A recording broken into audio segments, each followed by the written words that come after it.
Hello, what's up mga king at magandang umaga pala sa inyo lahat. Ngayon may pupuntahan pala kami ni Miss Kels. Bakit nga pala kami pupunta sa Raon? Dahil nga bali-balita, napakamura ng bilihin doon. At ngayong araw na naman, may iwan na naman ng baby Kenji namin. Bye-bye! Bye-bye na Kenji! Bye-bye! Bye-bye!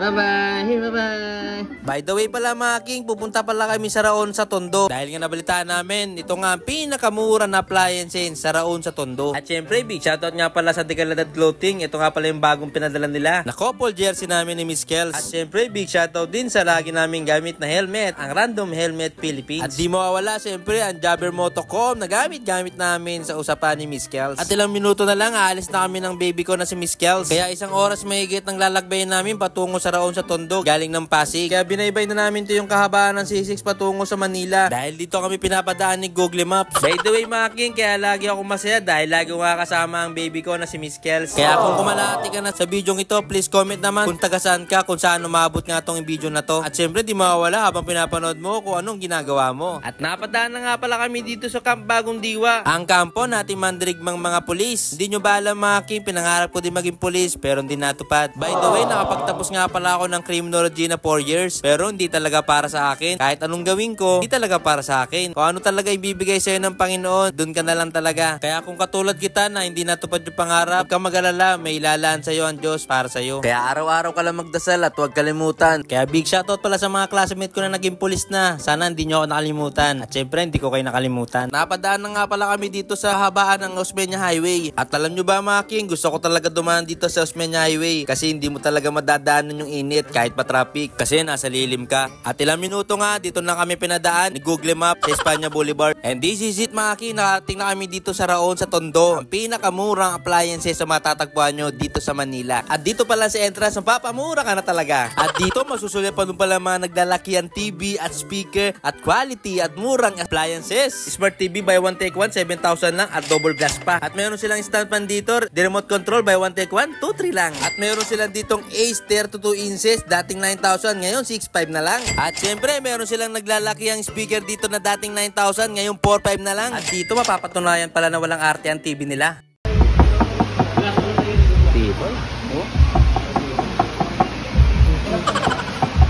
At syempre mga king, hindi lang appliances ang binibenta nila. Meron ding gadget tulad ng cellphone. Meron silang Tecno, Poco, Smart 8, Oppo, and Redmi. Kaya hindi ko na ipapakita yung iba, baka mapamura ka lang, baka murahin mo lang ako. Charot! Kaya lahat ng makikita mong appliances, dito lang yung matatagpuan sa Raon sa Tondo. Kaya ano pang hinihintay mo? Sugod na sa Raon sa Tondo. At pagkatapos nga namin sa Raon sa Tondo, dumaretso kami sa Mang Inasal dahil gutom na ang aking baby na si Miss Kels. Kasi nabalitaan namin, pinipilahan daw tong Mang Inasal dito sa Pilipinas. Kaya sa sobrang gutom namin, agad-agad namin order ang Fiesta Bundles. Gutom kami. At dumating na nga yung order naming Mang Inasal at barbecue. At syempre yung makikita mo dito yung sauce na toyo. At syempre yung chicken oil. At syempre hindi mawawala yung panulak natin na iced tea. Ito ang pinaka-solid yung ilalagay mo yung sili sa toyo na may kalamansi. Kaya ito hindi na kami makapaghintay ni Miss Kels ang aking baby dahil gutom na kami. Kaya ito unang subo para sa inyo mga king. Tara kain tayo mahal kong supporters. Kaya ito wala na kaming pansinan ng aking baby. Kaya dito ko natatapusan ng video mga king. Maraming salamat sa panonood. See you on my next vlog. Love you all. Sheesh!